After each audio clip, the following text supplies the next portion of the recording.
This is build number 10, made out of a tin bourbon box. It's fretless, painted all black to match the tin.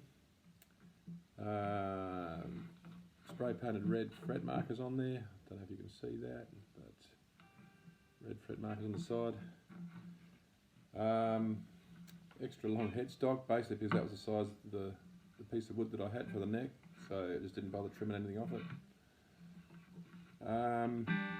As far as a slide guitar, I think the dipstick one worked better, and the dipstick one's got frets on it, so it wasn't supposed to be slide. They worked a little bit better than this. The sound is pretty good on here if you're using a pick, but unfortunately I don't use them very often.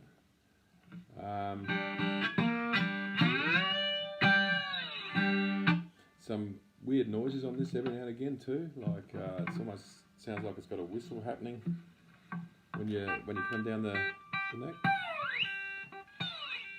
So when you're playing slide, you should really have a finger behind to stop that sort of sound, but if you leave it open, you get that sort of sound there. So it's got a piezo pickup, this pickup, so a lot of echo from the box.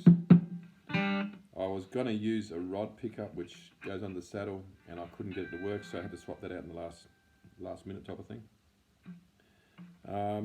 Considering it's only got one tiny little sound hole, which is there, even without power, I'm not sure how good the mic's picking that up, but it actually sounds reasonably good acoustically.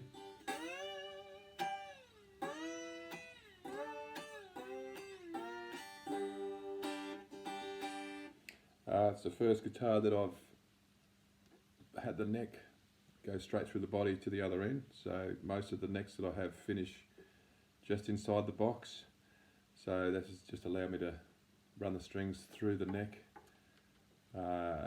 just using rivets as string guides type of thing. The action is, I've made this mistake so many times, and I got to get better at this. The action is pretty high here, almost too high. With the little box, it's a little bit awkward to play because the string's so high.